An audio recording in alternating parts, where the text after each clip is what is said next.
Radio Gracia y Paz, acompañándote cada día. Valor a Dios, himnos elevad, alabando su bondad. Canta de Jesús, pobre pecador, canta así su gran amor. Jesucristo descendió de los cielos a Belén, nuestra paz allí nació, nuestra dicha, luz y bien. Oh bendito Dios, gloria a ti, Señor, por Jesús el Salvador. Como lo hemos dicho, comenzamos hoy nuestro estudio del Evangelio según San Juan en el Nuevo Testamento. No nos sentimos capaces, amigo oyente, de enseñar este Evangelio, y no decimos esto simplemente como un gesto oratorio, ni con algún tipo de falsa modestia. El Evangelio de Juan a veces se llama el Evangelio sencillo, pero no creemos que sea tan sencillo. Es verdad que la sencillez del lenguaje que se usa aquí ha sido la razón para que muchos designen el relato de Juan como el Evangelio sencillo, pues es un hecho que hay muchas palabras monosílabas y bisílabas en este Evangelio. Si usted abre su Biblia en cualquier parte del Evangelio de Juan, notará que la mayoría de las palabras tienen simplemente una sola sílaba. En realidad, es raro encontrar una que tenga 3 o 4 sílabas, y es por esto que muchos dicen, bueno, mire, esto es muy sencillo, no me costará trabajo alguno comprenderlo. Permítanos decirle, amigo oyente, que una de las frases más sencillas que se encuentran en el Evangelio según San Juan aparece en el capítulo 14, versículo 20, donde leemos, «Y vosotros en mí, y yo en vosotros». No sé si usted se ha fijado que casi todas estas palabras son palabras de una sola sílaba, particularmente en el idioma original. Algunas palabras tienen solo 2 letras, solamente 2 palabras tienen 3 sílabas, vosotros. Creemos que cualquier niño de 6 años podría decirle el significado de cualquiera de estas palabras. Pero al juntar estas palabras, amigo oyente, leemos, «Y vosotros en mí, y yo en vosotros». Y al filósofo o al teólogo más sagaz, nunca le será posible sondear las profundidades del significado de esta frase. Eso es lo que queremos decir, amigo oyente, que estamos llegando al Evangelio más profundo de todos. Creemos que es el más difícil para entender. Claro que podemos comprender su significado superficial, porque sabemos el sentido de las palabras, pero eso no quiere decir que lo comprendamos a cabalidad. No, de ninguna manera. Tenemos aquí un Evangelio para el cual necesitamos en verdad del Señor Jesucristo para que Él sea nuestro Maestro. Antes de entrar en el texto mismo, hay algunas cosas que creemos debemos estudiar a manera de introducción. Creemos que esto servirá para prepararnos para nuestro estudio de este Evangelio. Veamos primeramente algo sobre su autor. Juan, el apóstol, fue el escritor. Era hijo de Zebedeo y de Salomé, y hermano de Santiago. Usted puede referirse a las siguientes citas bíblicas: Marcos 1, 19 y 20, también Mateo 20, 20, y también aquí en el Evangelio según San Juan, capítulo 21, versículos 20 al 24. La Escuela de Teología de Tübingen, Alemania, ha dudado seriamente la paternidad literaria de Juan el Apóstol, y con ella también lo han hecho muchos teólogos liberales que no creen en la inspiración de la Biblia. Sin embargo, estas objeciones han sido completamente refutadas, y la paternidad joánica es aceptada hoy en día por una competente erudición bíblica. Un joven que estudiaba en un seminario bíblico era muy bromista. No era el mejor erudito en el seminario, pero tenía la habilidad de llegar al corazón de un asunto. Varios jóvenes se habían juntado para seguir un cursillo cuyo propósito era determinar quién era el autor de este Evangelio. Se estudió varias sugerencias que habían sido propuestas, y luego el tema de la discusión era si Juan había escrito o no este Evangelio. Cuando se consideró toda la evidencia, se llegó a la conclusión de que Juan sí había escrito este Evangelio. Entonces, este joven bromista dijo, «Bueno, hemos desperdiciado todo el semestre. Yo creía y sabía que Juan había escrito este Evangelio cuando esta clase comenzó. Y ahora me vuelvo a encontrar donde primero empecé. Y amigo oyente, ¿le es posible a usted también desperdiciar mucho tiempo con los teólogos liberales hoy en día? Le llevarán por una senda florida y plantearán muchas objeciones en cuanto a muchos temas. Eso le podemos asegurar. Pero, ¿le es posible a usted saber sin lugar a dudas que Juan el Apóstol es el autor de este Evangelio? Consideremos entonces las evidencias. Es interesante notar, en primer lugar, que los padres de la Iglesia atribuyen a Juan el cuarto Evangelio. Teófilo fue obispo de Antioquía y vivió alrededor del año 180 después de Jesucristo. Ireneo vivió más o menos en el año 190 después de Jesucristo. Fue alumno de Policarpo, quien a su turno fue alumno de Juan. Clemente de Alejandría en Egipto vivió alrededor del año 200 después de Jesucristo. Tenemos luego la evidencia del llamado fragmento muratoriano. Todos estos afirman que el cuarto evangelio fue escrito por Juan el Apóstol. La fecha de este evangelio tiene mucha importancia. Algunos creen que este es el último libro del Nuevo Testamento que fue escrito. En ese período, Juan escribió el evangelio que lleva su nombre, las 3 epístolas que también llevan su nombre y asimismo el libro de Apocalipsis. Nosotros sostenemos que sus epístolas fueron escritas después del libro de Apocalipsis y que todos fueron escritos durante los últimos 10 años de la vida del apóstol amado. Permítanos ahora, amigo oyente, dirigir su atención a ciertos rasgos interesantes en cuanto a la estructura de este evangelio. Usted recordará que dijimos en el principio de nuestro estudio que el evangelio de Mateo fue dirigido a y escrito para el judío, que el evangelio de Marcos fue dirigido a y escrito para el romano, y que el evangelio de Lucas fue dirigido y escrito para el griego, y para los que tienen aquel tipo de mentalidad clásica hoy en día. Ahora, el evangelio de Juan fue escrito para suplir la necesidad de las grandes masas del Oriente. Estos hombres eran miserables. Es verdad que muchos eran ricos, muy ricos, pero muchos más vivían en la más abyecta pobreza. Sin embargo, todos tenían gran necesidad y mucha hambre espiritual. Fue del Oriente de donde vinieron los magos diciendo la pregunta, ¿dónde está el rey de los judíos que ha nacido? Porque su estrella hemos visto en el Oriente y venimos a adorarle, allá en Mateo capítulo 2. Juan suple la necesidad de este tipo de mentalidad. Después de todo, los antecesores de todos nosotros realmente provenían de aquella región. Cam, Sem y Jafet vivieron en el Oriente. El reino de Babilonia era un gran reino camítico. Abraham, hijo de Sem, venía de esa región. Desde aquella región vinieron los hijos de Jafet. Todos, pues, provenimos de esta región y siempre hemos sido un pueblo necesitado. Hoy en día, esto habla de usted y de mí, amigo oyente, y puede ser que es precisamente por esto que el Evangelio de Juan ha sido recibido y estudiado tan universalmente. El autor de estos estudios bíblicos, el Dr. J. Vernon McGee, cuenta que cuando estudiaba en la universidad, trabajaba para un periódico local y por eso había tratado de dividir los evangelios en estos estudios bíblicos, más o menos como se divide un diario en sus partes. Después de todo, la palabra evangelio significa buenas nuevas, o sea, buenas noticias. Claro que los diarios generalmente contienen las peores noticias, incluyendo las noticias en cuanto a las defunciones. Pero bueno, tenemos aquí una división. Mateo es la página que lleva los avisos y los anuncios. He aquí el reino de los cielos se ha acercado, dice allí. Lucas, por su parte, lleva las ediciones extras. Lucas es el único que relata los cánticos de la Natividad y las parábolas del buen samaritano y del hijo pródigo. Marcos, por su parte, lleva los encabezamientos, es decir, los titulares llamativos. Dice, «He aquí mi siervo». Y Juan escribe los editoriales.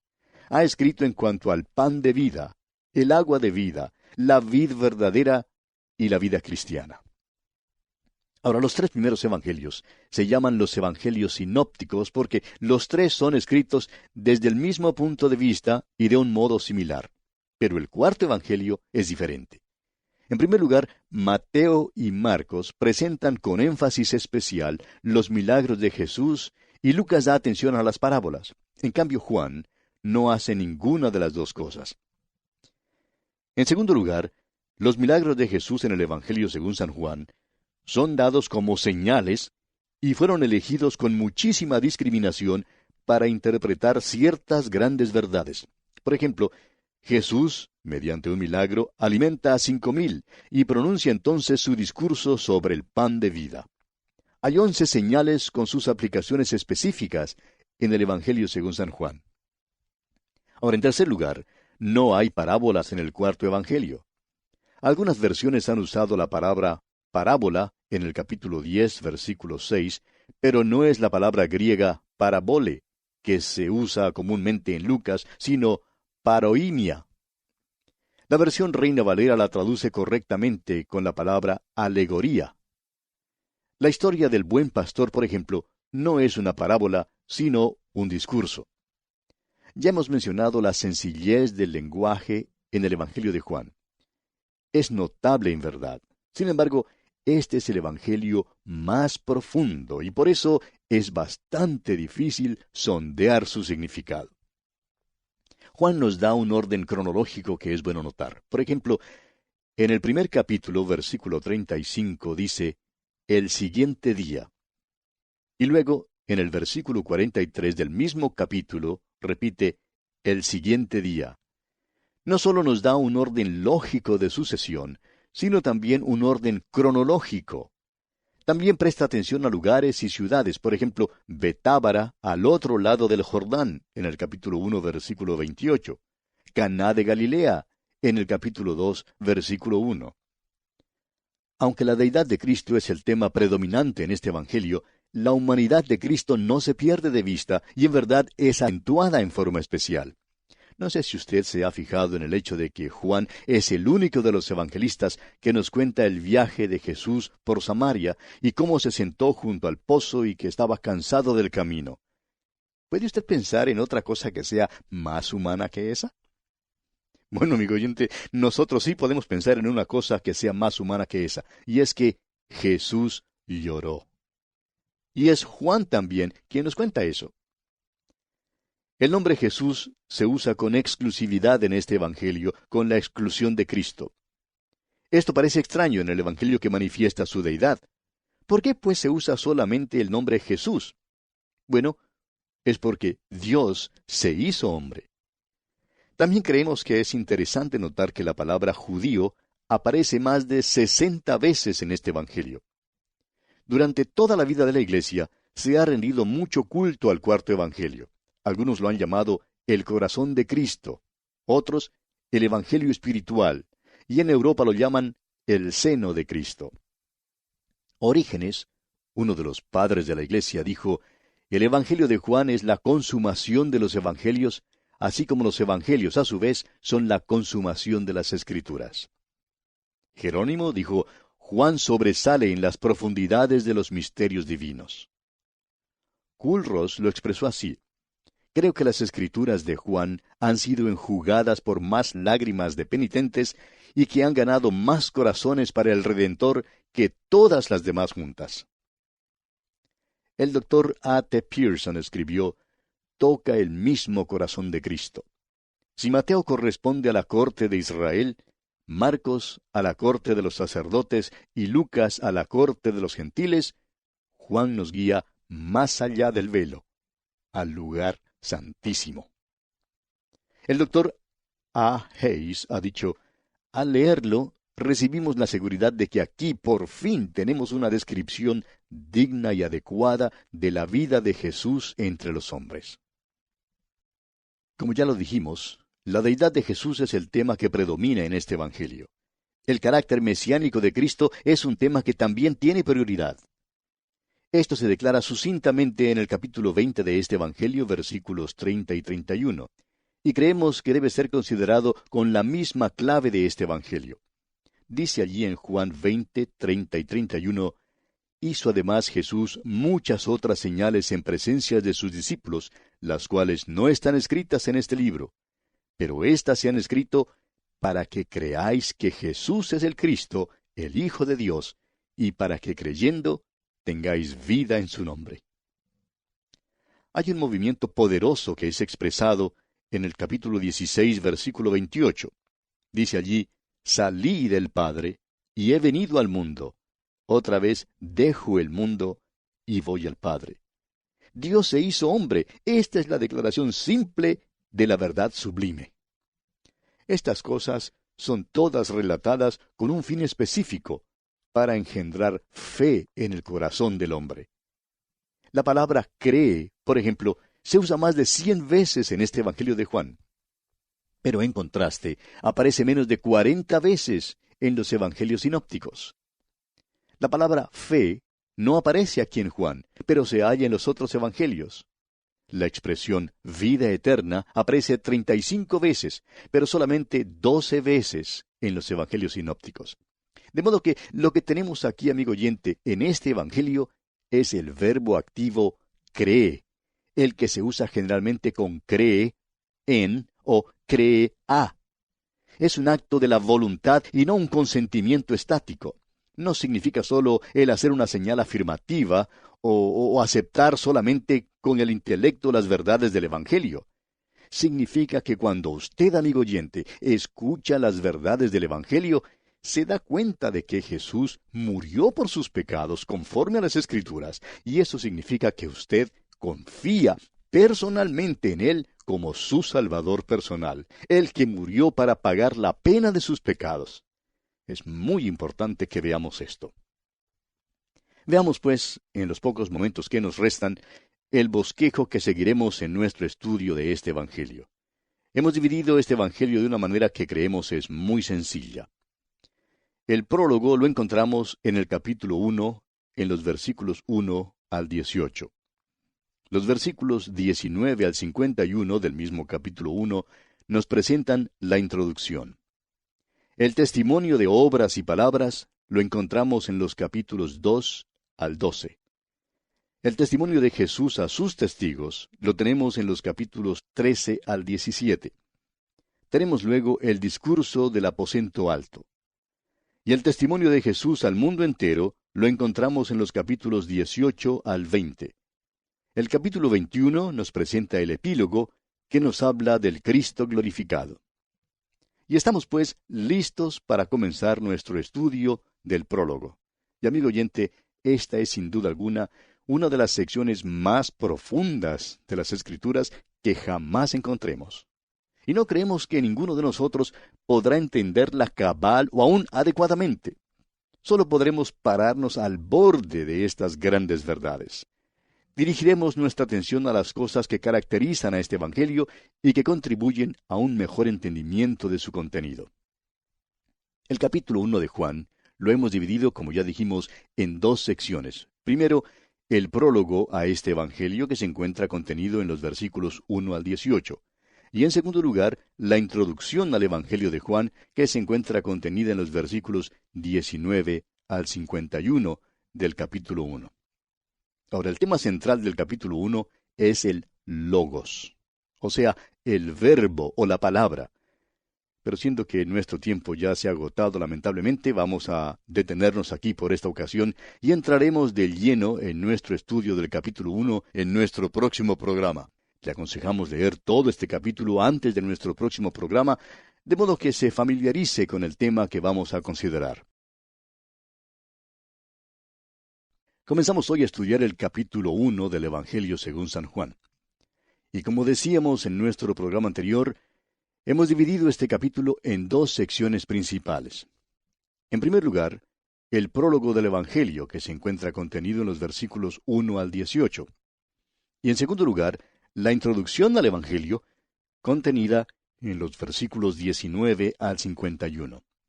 El tema central de este capítulo 1 del Evangelio según San Juan es el logos, o sea, el verbo o la palabra. Leamos, pues, los primeros 3 versículos de este capítulo 1 del Evangelio según San Juan. En el principio era el Verbo, y el Verbo era con Dios, y el Verbo era Dios. Este era en el principio con Dios. Todas las cosas por Él fueron hechas, y sin Él nada de lo que ha sido hecho fue hecho. Jesús es llamado la palabra, el verbo, el logos. Este vocablo logos no puede ser explicado por la filosofía griega, sino por el tetragrama hebreo Jehová. Él es el Jehová, Él es el verbo, Él es la palabra viviente, Él es el que es. El verbo o palabra es uno de los nombres más altos y más profundos que se le da al Señor Jesucristo. Este no es el logos de la filosofía griega. Más bien, Él es lo equivalente a la palabra Jehová de las Escrituras hebreas, el verbo de Dios. Y fíjese usted cuán importante es el verbo en el Antiguo Testamento. Por ejemplo, el nombre para Jehová nunca podía ser pronunciado por los israelitas. Era una palabra tan santa que nunca la usaban. Jesús es el verbo, y este nombre reúne todo lo que fue dicho acerca de Jehová en el Antiguo Testamento. Ahora se presenta como el que era en el principio. En el principio era el verbo, dice el versículo 1. En realidad hay 3 principios que se mencionan en las Escrituras. Un principio se encuentra en Génesis, capítulo 1, versículo 1, y se remonta hasta la creación del universo físico. No se puede poner fecha a este evento, y no estamos nada de acuerdo con alguien que trata de ponerle fecha. Es una tontería decir que todo comenzó allá por el año 4004 a.C., como algunos han afirmado.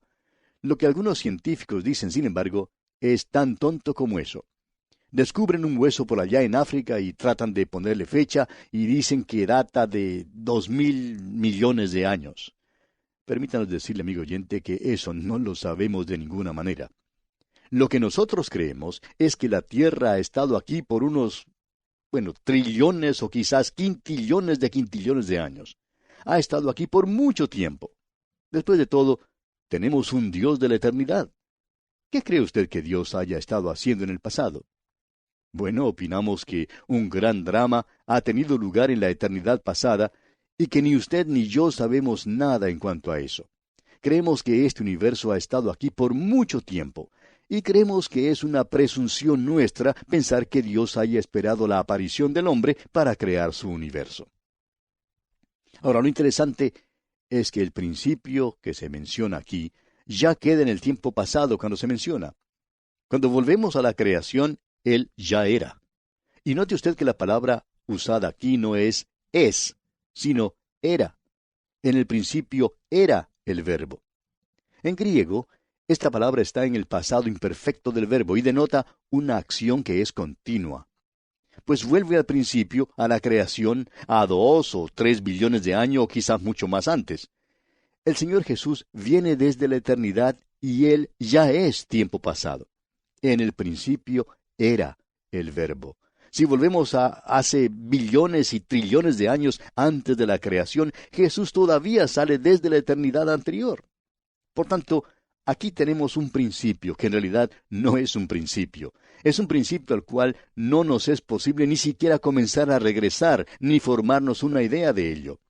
Él es el anciano de días, y su cabello es tan blanco como la nieve, y ya lo era hace billones y trillones de años. En aquel entonces ya era. En el principio era el verbo. En el griego original son solamente 5 palabras, y no hay ni un solo hombre en toda la tierra que pueda ponerle fecha, ni comprender o sondear esta frase. Así es que, con esta primera declaración tremenda, comienza nuestro estudio en la infinidad del tiempo y del espacio. Ahora, la segunda declaración es esta: y el verbo era con Dios. Esta expresión aclara que Jesús es diferente y distinto a Dios el Padre. No se puede identificarlo como Dios el Padre porque Él es con Dios. Pero alguien dirá que si Él es con Dios, entonces Él no es Dios. Pero la tercera declaración aclara esto también: y el verbo era Dios. Esta es una declaración clara y enfática, la cual expresa que el Señor Jesucristo es Dios. El hecho es que el griego es aún más específico que esto, porque en el idioma griego, la palabra que lleva importancia se coloca al principio de la oración. En el griego, esta frase se lee así: Dios era el verbo. Y amigo oyente, eso es enfático. No se puede ser más enfático que eso. ¿Cree usted que se pueda negar la deidad de Cristo? Amigo oyente, no le es posible negar la deidad de Cristo. Las primeras 3 declaraciones en el Evangelio según San Juan lo resumen todo. En el principio era el Verbo, y el Verbo era con Dios, y el Verbo era Dios. Ahora es verdad que hay algunas sectas que tratan de negar la deidad de Jesucristo, pero para tratar de afirmar tal cosa, han tenido que recurrir a un estratagema realmente diabólico y engañoso. Es la estratagema de publicar su propia supuesta traducción de la Biblia, en la que presentan su propio punto de vista en lugar de lo que dice el griego original en este pasaje. Ahora, fíjese usted también que Jesús es el Creador. Los versículos 2 y 3 dicen, «Este era en el principio con Dios. Todas las cosas por Él fueron hechas, y sin Él nada de lo que ha sido hecho fue hecho». ¿Se fija usted? Todas las cosas por Él fueron hechas. Jesús es el Creador. Y ahora el versículo 4 dice, «En Él estaba la vida, y la vida era la luz de los hombres». Ahora esto no significa simplemente que Él estaba vivo, aunque claro es que eso es verdad. Había vida en Él, pero el hecho es que los hombres necesitan de vida. Todos están muertos en delitos y pecados, según lo que dice la Biblia en Efesios 2:1. Y permítanos citar ese pasaje. Dice allí el apóstol Pablo, «Y Él os dio vida a vosotros cuando estabais muertos en vuestros delitos y pecados». Lo que los hombres necesitan, aún hoy en día, amigo oyente, es la vida. En Él, pues, estaba la vida, y la vida era la luz de los hombres.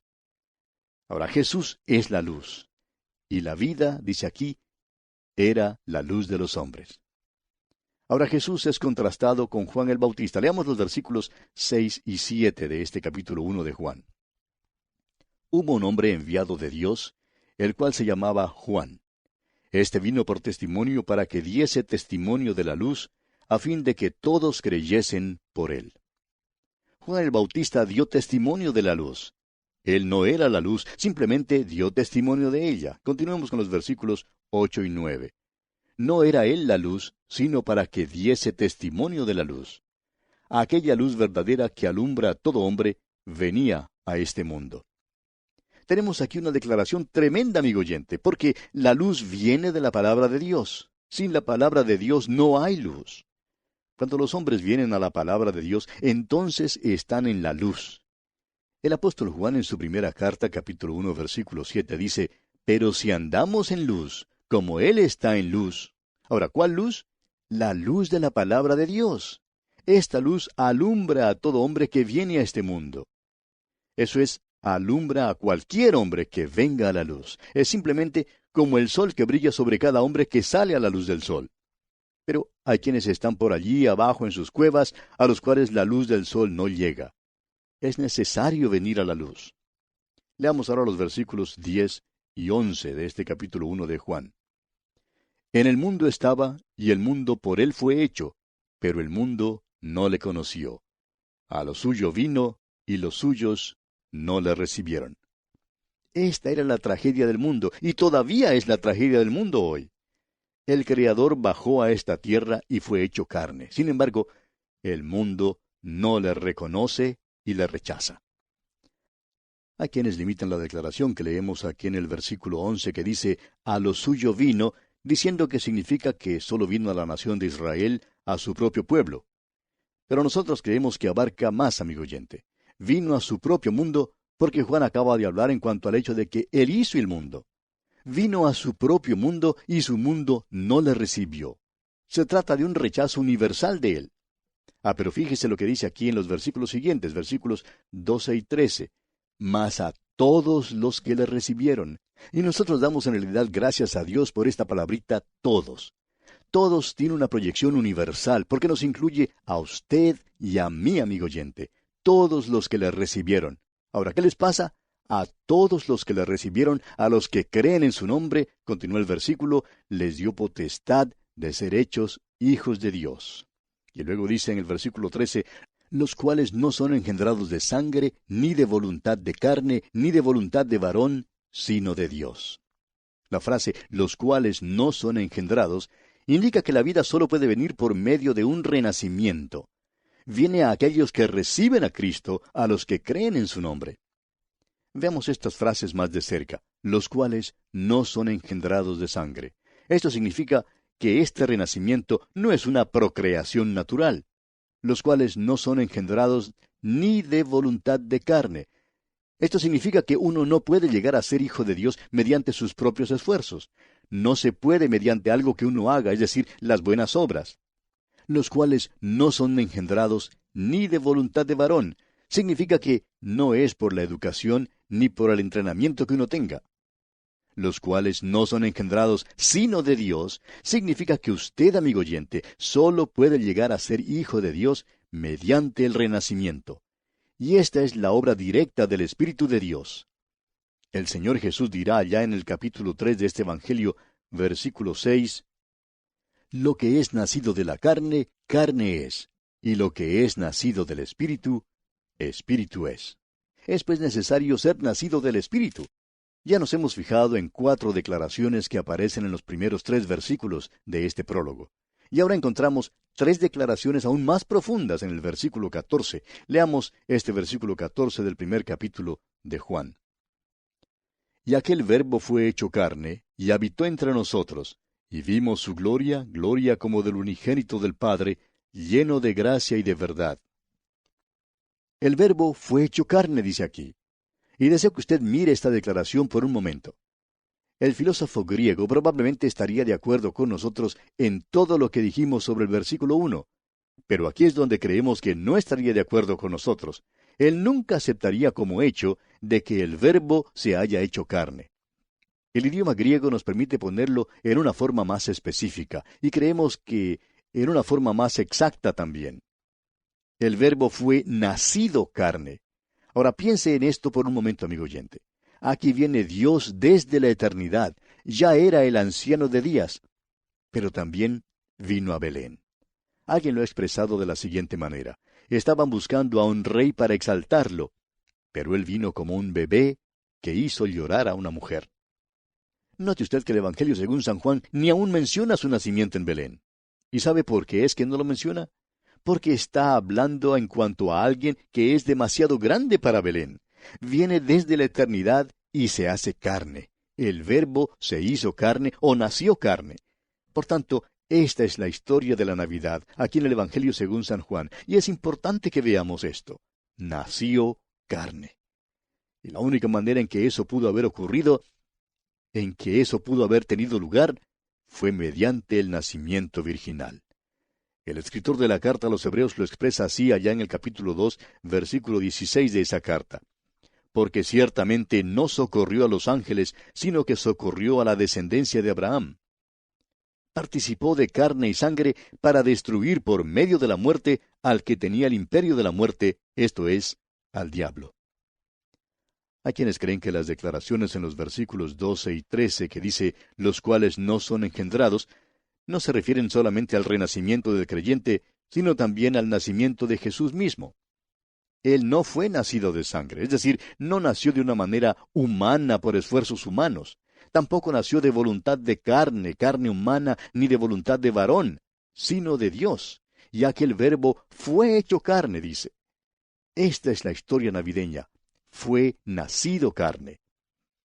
El profeta Isaías dice en el capítulo 9 de su profecía, versículo 6, porque un niño nos es nacido, hijo nos es dado. Un bebé nació en Belén, pero el hijo vino desde la eternidad. El niño fue nacido, pero el hijo fue dado. Ahora, la segunda declaración, en este versículo 14 del capítulo 1 del Evangelio según San Juan, es que el Verbo habitó entre nosotros. La palabra habitó es la palabra griega skenos, que tiene el sentido de acamparse. La palabra skenos significa tienda. El apóstol Pablo se sirve de esta misma figura en su segunda carta a los Corintios, capítulo 5, versículo 1, donde compara nuestros cuerpos, en los cuales vivimos, con pequeñas tiendas o carpas. Son tan frágiles como una tienda, amigo oyente. El apóstol Pablo dice, porque sabemos que si nuestra morada terrestre, este tabernáculo, o sea, esta tienda se deshiciere, tenemos de Dios un edificio, una casa no hecha de manos, eterna en los cielos. Esta pequeña tienda en la cual vivimos puede ser tumbada en una noche por un simple vientecito. Puede ser quitada en un instante. Pero porque usted y yo, amigo oyente, vivimos en estas pequeñas tiendas, el Dios de la eternidad bajó a esta tierra y se hizo carne y habitó entre nosotros. Esa es la segunda gran declaración en este versículo 14 del primer capítulo del Evangelio según San Juan. Y tenemos luego la tercera declaración, y es, y vimos su gloria, gloria como del unigénito del Padre, lleno de gracia y de verdad. Aquí hay una nueva declaración. La pregunta que nos hacemos naturalmente es, ¿no se limitó haciéndose carne? Y Juan nos responde, espere un momento, fue lleno de gracia y de verdad. La palabra lleno quiere decir que simplemente estaba tan lleno que no podía tener más. Trajo con él toda su deidad. Cuando vino aquí al mundo, fue lleno de gracia y lleno de verdad. ¡Cuán grande es esta verdad, amigo oyente! Leamos ahora los versículos 15 al 17 de este capítulo 1 de Juan. Juan dio testimonio de él, y clamó diciendo, Este es de quien yo decía, el que viene después de mí es antes de mí, porque era primero que yo, porque de su plenitud tomamos todos, y gracia sobre gracia. Pues la ley por medio de Moisés fue dada, pero la gracia y la verdad vinieron por medio de Jesucristo. Todos hemos tomado gracia de la plenitud de Cristo. Él fue lleno de gracia y de verdad. Este es Él de quien hablamos. Y bien, amigo oyente, aquí vamos a detenernos por esta ocasión porque ya nuestro tiempo se ha agotado.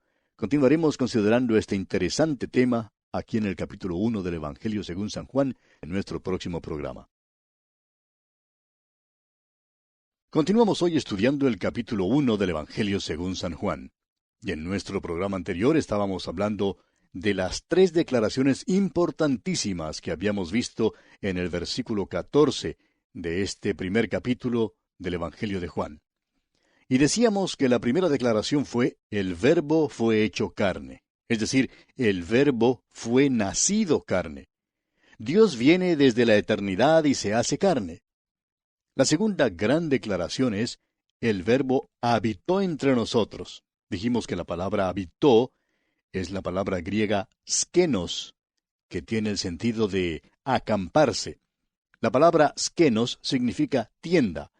Y el apóstol Pablo se sirve de esta misma figura en su segunda carta a los Corintios, capítulo 5, versículo 1, donde compara nuestros cuerpos, en los cuales vivimos, con pequeñas tiendas o carpas. Y él dice allí, porque sabemos que si nuestra morada terrestre, este tabernáculo, se deshiciere, tenemos de Dios un edificio, una casa no hecha de manos, eterna en los cielos.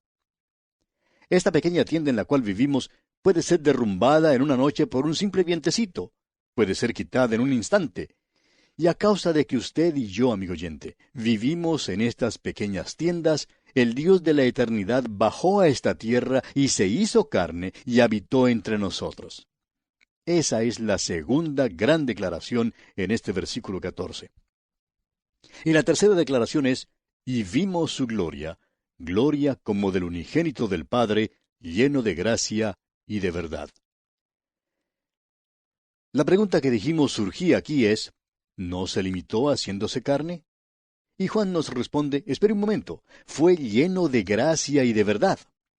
Ahora, la palabra lleno quiere decir simplemente que estaba tan lleno que no podía tener más. Trajo con él toda su deidad. Cuando vino acá, fue lleno de gracia y lleno de verdad. Luego en los versículos 15 al 17 vimos que todos hemos tomado gracia de la plenitud de Cristo, porque Él fue lleno de gracia y lleno de verdad. Llegamos ahora a otro versículo que está lleno de declaraciones de grandes verdades. El versículo 18. Escuche usted. A Dios nadie le vio jamás. El unigénito Hijo que está en el seno del Padre, Él le ha dado a conocer. A Dios nadie le vio jamás. Esta verdad se halla en todas las Escrituras y Juan la explicará en su Evangelio. El Señor Jesucristo le dirá a la mujer samaritana junto al pozo, allá en el capítulo 4, versículo 24 de este Evangelio, que Dios es espíritu, y los que le adoran, en espíritu y en verdad es necesario que adoren. A Dios nadie le vio jamás. Podemos preguntarnos entonces en cuanto a las apariciones de Dios en el Antiguo Testamento. Dios nunca se reveló en el Antiguo Testamento a los ojos de los hombres. Entonces, ¿qué o a quién vieron?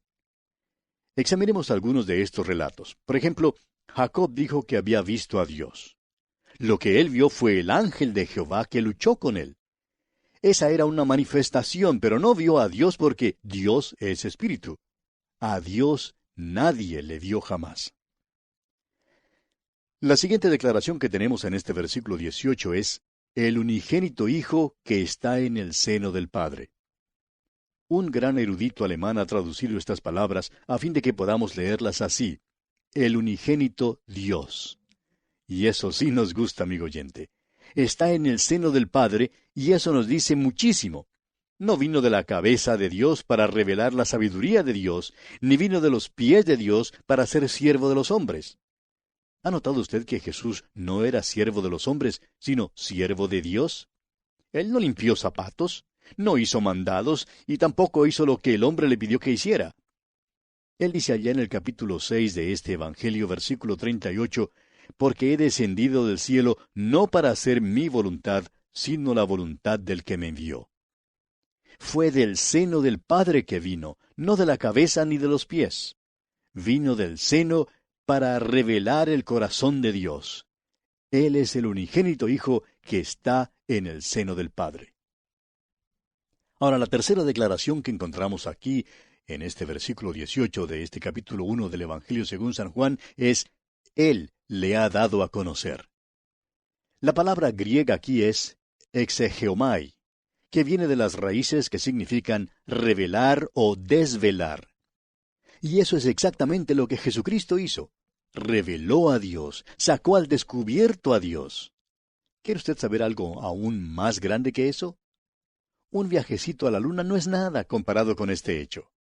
Aquí viene de la eternidad pasada, el Dios de este universo, el creador de todo, y se hace carne, revelando a Dios para que los hombres le conozcan.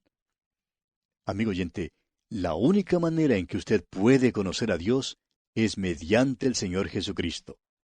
Él vino para dar a conocer a Dios porque Él mismo es Dios. Quisiéramos ahora pasar un poco de tiempo con usted para desarrollar estos pensamientos. Permítanos tomar las declaraciones que aparecen en los primeros dos versículos, las declaraciones del versículo 14 y las declaraciones del versículo 18, y combinarlas en un estudio. En el principio era el Verbo, y el Verbo fue hecho carne. A Dios nadie le vio jamás. No podemos ver a Dios porque Dios es espíritu. Tuvo que hacerse carne, tuvo que hacerse uno con nosotros, es decir, identificarse con nosotros para que pudiéramos conocerle. No nos fue posible ir a su reinado, a su trono, para conocerle a Él. Él tuvo que venir hasta aquí y encarnar y revelar a Dios a donde nosotros estamos. Ahora, el Verbo era con Dios y habitó entre nosotros, el unigénito Hijo que está en el seno del Padre. Ahora, considere esto con nosotros por un momento, amigo oyente. Los ángeles se postraron delante de Él. Él era con Dios, igual a Dios. El apóstol Pablo escribió lo siguiente en cuanto a Él, el cual, siendo en forma de Dios, no estimó el ser igual a Dios como cosa a que aferrarse. Eso significa que no estudió para llegar a ser Dios, ni tuvo que hacer ningún trabajo o esfuerzo para poder lograrlo. No se trataba de un grado o un puesto que hubiera conquistado. No trató de ser Dios, porque eternamente Él era Dios. Tampoco cambió su posición relativa a Dios cuando vino a la tierra. Por ejemplo, no le fue necesario decirle al Padre cuando vino a esta tierra, ahora vigila a Gabriel. Creo que anhela mi posición. Vigílalo mientras que yo no estoy. Porque nadie puede tomar su posición, amigo oyente. Él es Dios. Sin embargo, vino a nacer en Belén. Hubo solamente unos pocos pastores que vinieron a verle. Fue a Nazaret y se quedó escondido por 30 años en ese pueblito. El Dios de la eternidad bajó a Nazaret y trabajó en una carpintería. ¿Por qué hizo esto? Lo hizo a fin de que pudiéramos conocer a Dios, amigo oyente. La única manera en que usted jamás pueda conocer a Dios es conociendo a al unigénito Hijo que está en el seno del Padre. Él es el único que puede revelarnos a Dios. Ahora, esta declaración, el Verbo era Dios, y vimos su gloria, gloria como del unigénito del Padre, lleno de gracia y de verdad, y luego Él le ha dado a conocer. Cuando Él estuvo aquí, en la tierra, todavía era Dios, lleno de gracia y de verdad, y dio a conocer a Dios. Él es el único, amigo oyente, que puede revelar a Dios. Es sólo por medio de Jesucristo que podemos conocer a Dios. Ahora, todavía no hemos terminado de hablar sobre estas declaraciones. Queremos que usted vea algo más. Permítanos una pregunta. ¿Cómo es que usted divide el universo? El científico que ideó el blindaje que ha protegido todas las cápsulas espaciales durante su reentrada a la atmósfera en el programa espacial norteamericano, una autoridad en cuanto al calor, dijo en cierta ocasión: ¿sabe que este universo está compuesto de solamente 3 cosas? Creo que Dios ha dejado sus huellas dactilares sobre todo. La Trinidad se encuentra en todas partes. Entonces, explicó luego, que el universo se divide en el tiempo, el espacio y la materia. Entonces seguía explicando lo que quiso decir. El universo se divide en el tiempo, el espacio y la materia. ¿Puede usted, amigo oyente, pensar en otra cosa? Es muy interesante que el tiempo, el espacio y la materia abarquen todo lo que hay en este universo como nosotros lo conocemos. El tiempo puede ser dividido en solamente 3 partes: el pasado, el presente y el futuro. ¿Puede usted pensar en otra forma? Ahora, el espacio, por ejemplo, se puede dividir en lo largo, lo ancho y lo alto. ¿Habrá acaso otra dimensión? Y en la materia tenemos la energía, el movimiento y el cambio o fenómeno. Esas son las 3 divisiones de las 3 divisiones. El universo en que vivimos es una seña de la Trinidad. Hablemos entonces por unos momentos sobre el universo. Vamos a mirar la encarnación para ver cómo es que se relaciona con nuestra observación del universo. El versículo 1 de este capítulo 1 de Juan dice: en el principio era el Verbo, y el Verbo era con Dios. Esto se remonta hasta allá, a la eternidad pasada, y aquí tenemos tanto al tiempo como al espacio. Luego el versículo 14 nos dice: y aquel Verbo fue hecho carne. Es decir, bajó al espacio físico. El que no estimó el ser igual a Dios como cosa a que aferrarse, descendió a la tierra, vino a Belén, a un pequeño sitio geográfico. Amigo oyente, Él sí que estuvo en órbita en el espacio. Nuestro viajecito a la luna no ha de ser ni aún comparado con el hecho de que Él vino desde la misma gloria del cielo, y que vino para padecer hasta la muerte, y muerte de cruz. Luego el versículo 18 nos dice: a Dios nadie le vio jamás. El unigénito Hijo que está en el seno del Padre, Él le ha dado a conocer. Es decir, fue hecho materia, se hizo hombre, se hizo carne, para que los hombres pudieran ver y conocer a Dios. Por tanto, vemos aquí el tiempo, el espacio y la materia, todos involucrados en la encarnación. En realidad, no sería posible seguir y subdividir esto aún más. Pero pasemos ahora a considerar por unos momentos el tiempo. Ya declaramos que el tiempo se divide en el pasado, el presente y el futuro. Vamos a mirarlo. El versículo 1 dice: en el principio era el Verbo. Eso es pasado. Y aquel Verbo fue hecho carne. Eso es presente. En nuestros tiempos, en los tiempos del hombre, Él vino y se hizo carne. Luego el versículo 18 nos declara: a Dios nadie le vio jamás. El unigénito Hijo, Él le ha dado a conocer. Y eso encierra el futuro. El apóstol Pablo dijo al final de su vida: a fin de conocerle y el poder de su resurrección. Jesús le ha dado a conocer para que en el futuro estemos en su presencia y veamos lo maravilloso que será cuando le conozcamos. Consideremos ahora el espacio.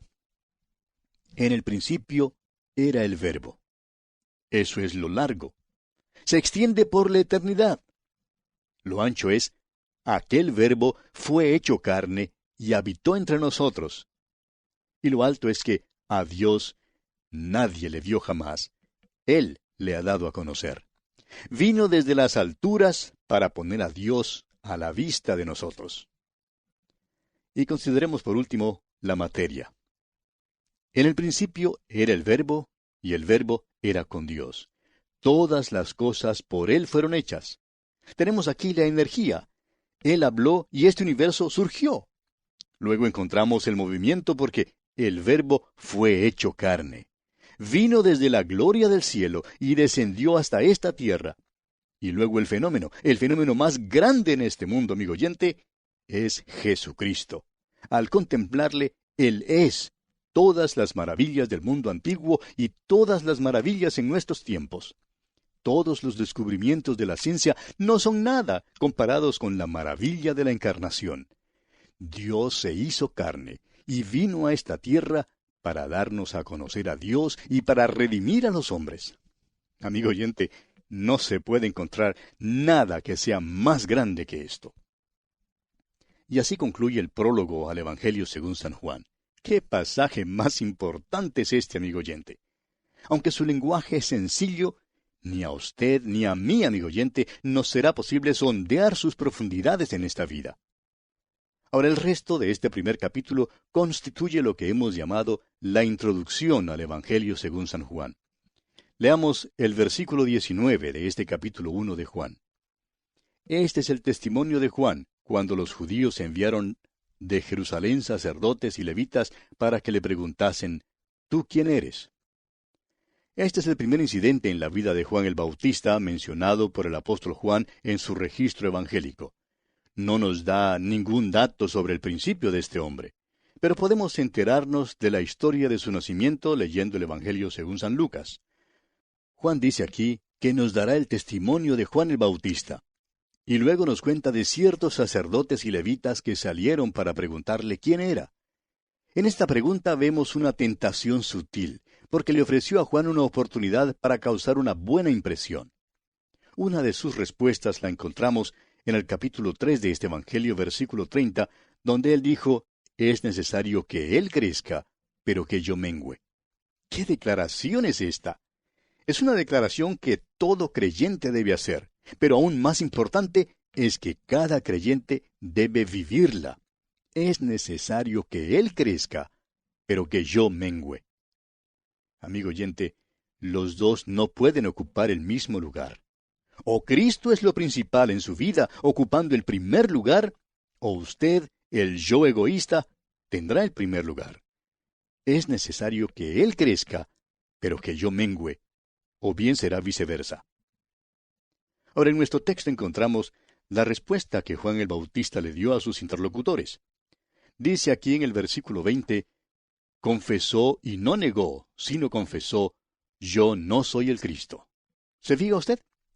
Ellos diestramente insinuaron que él podría ser el Mesías y que ellos tendrían una esperanza mesiánica.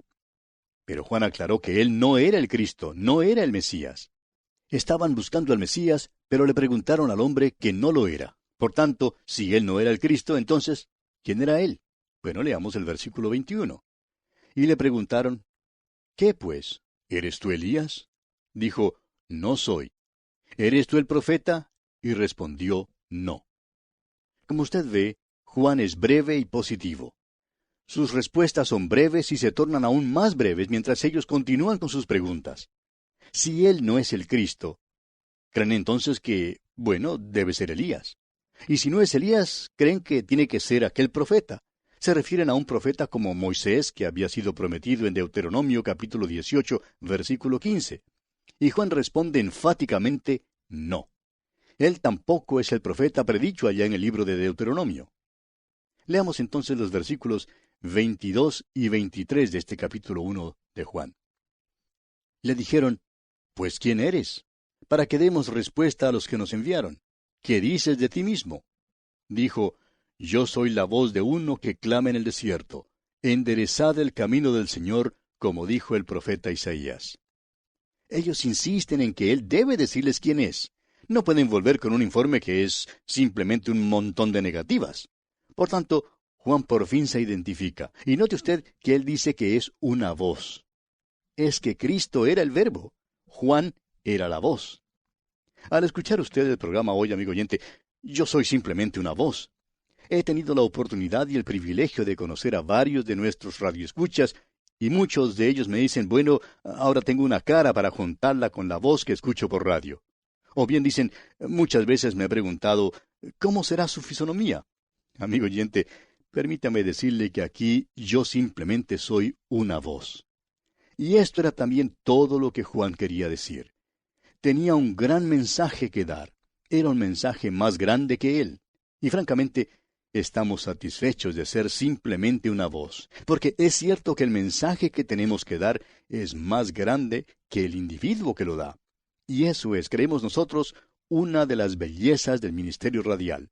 La personalidad no se involucra tanto. Es simplemente una voz que usted escucha. Y claro que esa voz debe declarar la gloria de Cristo. Bien, amigo oyente, lamentablemente nuestro tiempo se ha agotado y tenemos que detenernos. Continuamos hoy estudiando el capítulo 1 del Evangelio según San Juan. Y en nuestro programa anterior comenzamos a considerar el testimonio de Juan el Bautista, con lo cual iniciamos la segunda parte de este capítulo 1, que constituye la introducción al Evangelio según San Juan. Hablábamos de que algunos sacerdotes y levitas habían venido a donde Juan para preguntarle quién era él. Y vimos que él les contestó que él no era el Cristo. Pero ellos insistieron en que él les dijera quién era. No podían volver a quienes les habían enviado con simplemente un montón de negativas. Así pues, Juan por fin se identifica. Les dice que es una voz. Es que Cristo era el Verbo y Juan era la voz. Ahora note usted el gran mensaje que da Juan el Bautista. Él dice, enderezad el camino del Señor. Les está diciendo que se preparen para la venida del Señor. Creemos que lo que Juan quiere decir aquí es que el reino de los cielos se ha acercado. Es que se acercó en la persona del Rey. Y por eso les dice, enderezad. Esto equivaldría a decirles que quiten las cosas malas de sus vidas, que pongan sus vidas en orden. Cuando hacemos eso, amigo oyente, entonces tenemos comunión con Dios. El mismo apóstol Juan en su primera carta universal, capítulo 1, versículos 6 y 7, dice, si decimos que tenemos comunión con Él y andamos en tinieblas, mentimos y no practicamos la verdad. Pero si andamos en luz, como Él está en luz, tenemos comunión unos con otros, y la sangre de Jesucristo su Hijo nos limpia de todo pecado. Y continúa aquí el apóstol Juan enseñándonos en los versículos siguientes, versículos 8 y 9 de su primera epístola, que necesitamos limpiar nuestras vidas mediante la confesión. Dice Juan, si decimos que no tenemos pecado, nos engañamos a nosotros mismos y la verdad no está en nosotros. Si confesamos nuestros pecados, Él es fiel y justo para perdonar nuestros pecados y limpiarnos de toda maldad. Volviendo ahora al capítulo 1 del Evangelio según San Juan, notará usted que él está citando al profeta Isaías, allí en el versículo 23. Ahora el versículo 3 en Isaías capítulo 40 dice, preparad camino a Jehová, enderezad calzada en la soledad a nuestro Dios. Y continuamos ahora con los versículos 24 y 25 de este primer capítulo del Evangelio según San Juan. Y los que habían sido enviados eran de los fariseos. Y le preguntaron y le dijeron, ¿por qué pues bautizas si tú no eres el Cristo, ni Elías, ni el profeta? Ahora le presentan una cosa técnica. Le dicen, bueno, si no eres uno de estos, entonces, ¿por qué bautizas? Y en el versículo 26 dice que Juan les respondió diciendo, yo bautizo con agua, mas en medio de vosotros está uno a quien vosotros no conocéis. Hoy en día llamamos a este hombre Juan el Bautista. Pero la realidad es que él negó que de veras era el Bautista. Dijo que meramente usaba agua, pero añadió que había uno que venía después de él y que éste bautizaría en fuego y en Espíritu Santo. Ese es, pues, el bautismo de juicio que ha de venir sobre la tierra, mientras que el bautismo del Espíritu Santo tuvo lugar en el día de Pentecostés. Ahora quizás usted se pregunte si en aquel día Cristo no estaría allí entre la multitud. Si Él no estaría allí mientras le hacían estas preguntas a Juan. Bueno, la verdad es que no lo sabemos, pero bien pudo haber estado allí. Leamos ahora el versículo 27. Este es el que viene después de mí, el que es antes de mí, del cual yo no soy digno de desatar la correa del calzado. Un siervo tenía que hacer toda tarea que le diera su amo. Un discípulo, sin embargo, debía hacer toda tarea menos aquella de desatar la correa del calzado al maestro. Esa era la regla de aquel entonces. Y Juan estaba diciendo que él era un siervo, ni siquiera un discípulo. Era simplemente un siervo. Y ni siquiera se consideraba digno de ser ese siervo. Sin embargo, eso es lo que era. Leamos el versículo 28. Estas cosas sucedieron en Betábara, al otro lado del Jordán, donde Juan estaba bautizando. Al principio de este estudio dirigimos nuestra atención al hecho de que Juan nos relaciona con la geografía y el calendario. Tenemos aquí un sitio geográfico en este versículo 28. Y luego, fíjese usted que el próximo versículo, el versículo 29, principia diciendo, el siguiente día. Es decir, que Juan nos está enseñando que Jesús vino desde la eternidad, el Verbo hecho carne, y que ahora está relacionado con nuestro calendario aquí en la tierra y con nuestro reloj. Leamos ese versículo 29. El siguiente día vio Juan a Jesús que venía a él, y dijo, He aquí el Cordero de Dios que quita el pecado del mundo. Aquí Juan le señala, Él es el Salvador. No es tan solo el Mesías, sino también el Salvador. Él es un gran Salvador porque es el Cordero de Dios. Es un Salvador perfecto porque quita el pecado. Es un Salvador todopoderoso porque quita el pecado del mundo. Es un Salvador perpetuo porque quita. No dice que quitó ni que quitará, sino que quita. Y este es el tiempo presente. Esto nos dice que cualquiera puede llegar a Él en cualquier momento. Encontramos aquí el cumplimiento de la respuesta que Abraham le había dado a Isaac hacía muchísimos años. Isaac había dicho, He aquí el fuego y la leña, mas ¿dónde está el cordero para el holocausto? ¿Recuerda usted que lo leímos allá en Génesis capítulo 22, versículos 7 y 8? A lo cual Abraham respondió que Dios proveería. Juan nos dice que Jesús es el Cordero de Dios, el Cordero provisto por Dios. Y esto comprueba que al ofrecer aquellas primeras ofrendas a Dios, Caín había hecho lo malo y que Abel había hecho lo bueno. Abel trajo un corderito.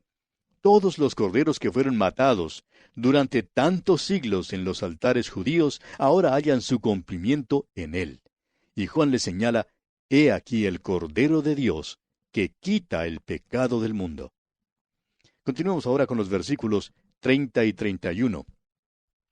Este es aquel de quien yo dije, Después de mí viene un varón, el cual es antes de mí, porque era primero que yo.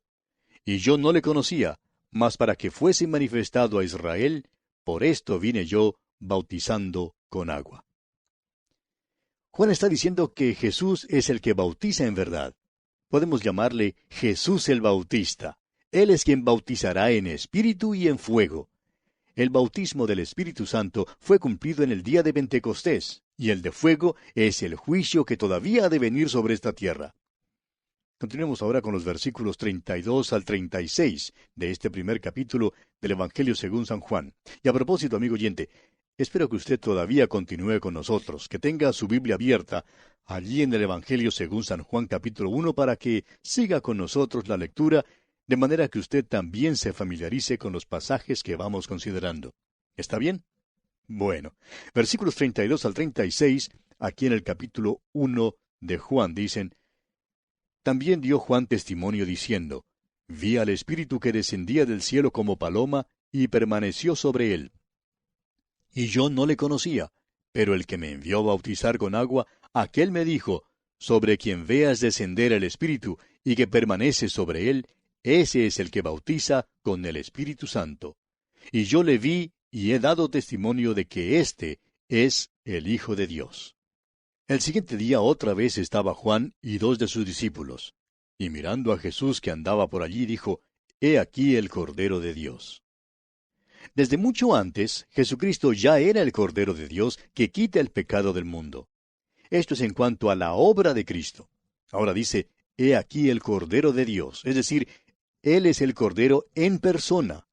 Vemos que Juan bautizó a Jesús y que Jesús fue identificado por el Espíritu Santo. De modo que, Al ver a Jesús caminando por allí, Juan dice, «He aquí el Cordero de Dios». Y continuemos ahora con los versículos 37 al 39 y veamos el principio del ministerio de Jesús. Versículos 37 al 39 de este primer capítulo de Juan. Le oyeron hablar los dos discípulos y siguieron a Jesús. Y volviéndose Jesús y viendo que le seguían, les dijo, «¿Qué buscáis?» Ellos le dijeron, «Rabí», que traducido es Maestro, «¿dónde moras?» Les dijo, «Venid y ved». Fueron y vieron dónde moraba, y se quedaron con él aquel día, porque era como la hora 10. Hoy en día, Jesús le extiende a usted, amigo oyente, la misma invitación. Él le dice, «Venid y ved». Y el apóstol Pedro parece completar esta invitación cuando dice allá en su primera carta, capítulo 2, versículo 3, «Si es que habéis gustado la benignidad del Señor». Volviendo ahora al capítulo 1 del Evangelio según San Juan, note usted una vez más cuán específicamente se relaciona esto con el tiempo. Dice la última parte del versículo 39, «Era como la hora 10», es decir, era tarde en la noche. Uno de estos dos, que habían sido discípulos de Juan el Bautista, era Andrés, y lo primero que hace es buscar a su propio hermano Simón. Leamos los versículos 40 al 42 de este capítulo 1 de Juan. Andrés, hermano de Simón Pedro, era uno de los dos que habían oído a Juan y habían seguido a Jesús. Este halló primero a su hermano Simón y le dijo, «Hemos hallado al Mesías», que traducido es, el Cristo, y le trajo a Jesús. Y mirándole Jesús dijo, «Tú eres Simón, hijo de Jonás. Tú serás llamado Cefas», que quiere decir Pedro. La distinción en el idioma castellano entre Pedro y piedra no refleja la fuerza del original arameo y griego, donde una misma palabra designa a la vez la firmeza que caracteriza a la roca y el nuevo nombre. Este hombre Simón era de carácter muy débil, pero nuestro Señor le dijo que sería una piedra, y tal vez todo el mundo se rió allí ese día porque ninguno creía que Simón llegaría a ser el hombre fuerte que llegó a ser. ¿Quién creyera que este hombre se pararía en el día de Pentecostés para predicar ese poderoso sermón que inició la edad de la iglesia? Continuemos con los versículos 43 y 44. El siguiente día quiso Jesús ir a Galilea, y halló a Felipe y le dijo, «Sígueme». Y Felipe era de Betsaida, la ciudad de Andrés y Pedro. Betsaida está en el mar de Galilea. Sabemos que Pedro, Andrés y Felipe vivían allí y que eran pescadores. Continuemos ahora con los versículos 45 y 46. Felipe halló a Natanael y le dijo, «Hemos hallado a aquel de quien escribió Moisés en la ley, así como los profetas, a Jesús, el hijo de José de Nazaret». Natanael le dijo, «¿De Nazaret puede salir algo de bueno?». Le dijo Felipe, «Ven y ve». Natanael, amigo oyente, es uno que presume ser sabio y aquí cree decir una agudeza. ¿De Nazaret puede salir algo de bueno? Y tal vez se rió de su propio chiste. Pero Felipe no se rió, simplemente le dijo, «Ven y ve». Y eso en realidad es lo importante. Ven a Cristo. Ahora el versículo 47. Cuando Jesús vio a Natanael que se le acercaba, dijo de él, «He aquí un verdadero israelita en quien no hay engaño». También podríamos decir que Jesús dijo, «Aquí hay un israelita en quien no hay Jacob», ya que el nombre de Jacob significaba suplantador o engañador en el hebreo. Jesús se refiere al hecho de que el nombre de Jacob fue cambiado a Israel, que significa gobernará como Dios. Natanael acostumbraba a decir cosas ingeniosas y chistosas, pero nunca con alguna mala intención. Y como él hay muchos. Siempre nos agradan las personas que tienen un sentido del buen humor, pero la verdad es que tememos al hombre que no lo tiene. Y por eso nos gusta Natanael.